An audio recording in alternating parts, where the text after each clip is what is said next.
মিষ্টিপুরো নামে এক গ্রাম ছিল। সে গ্রামটি দেখতে খুবই সুন্দর ছিল। পাখির কলরবে পুরো গ্রাম ভরে থাকত। মিষ্টিপুরো গ্রামে ছিল না কোন কষ্ট কোন দুঃখ, যেখানে সবাই মিলে মিশে থাকত। গ্রামের ছিল অপরূপ দৃশ্য। সেখানে ছিল কিছু পাহাড় এবং ছিল একটি সুন্দর নদী।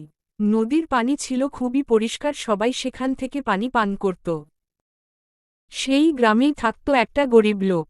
তার নাম ছিল হারুন। হারুন যাচ্ছিল বাজার করতে। সে বাসা থেকে কিছুদূর যেতে দেখল একটা লোক কিছু পেয়ারা নিয়ে বসেছিল।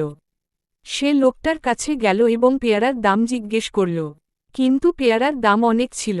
পেয়ারা তার কেনা সম্ভব হল না, তাই সে বাজারের দিকে রওনা দিল।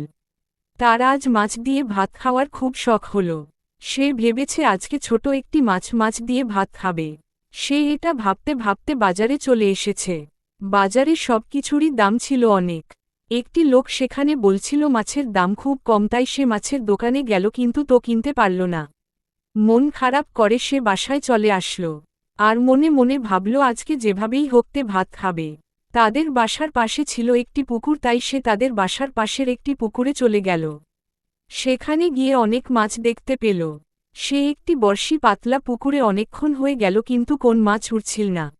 অনেকক্ষণ ধরে হারুন বসেছিল মাছ ধরার জন্য। তারপর সে হার না মেনে থেকে জাল নিয়ে আসলো। তারপর থেকেই তার বড়শিতে অনেক মাছ উঠতে শুরু করল।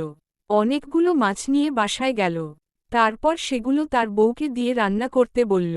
তার বউ কোলে নিয়ে রান্না করছিল। সবাই মিলে একসাথে খেল।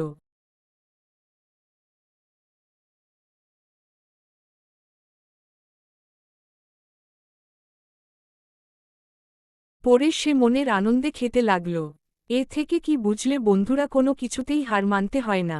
চেষ্টা করলে একদিন সফলতা আসবেই।